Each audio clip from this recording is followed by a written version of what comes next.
In this video, I'll be showing you step by step how to send a rent reminder in Buildium. It is super easy to do. So the first thing you need to do is open up your favorite browser and then go into buildium.com. Then from here, you'll need to sign into your account.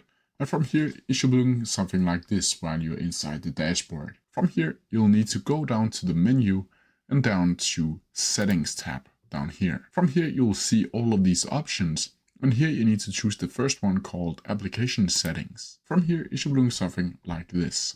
And here you need to scroll down until you see Residents. As you can see, Set Resident Default Payment Reminders and Payment Allocations. While you click on that, you'll see this page right here. And here you'll see Reminders and Statements.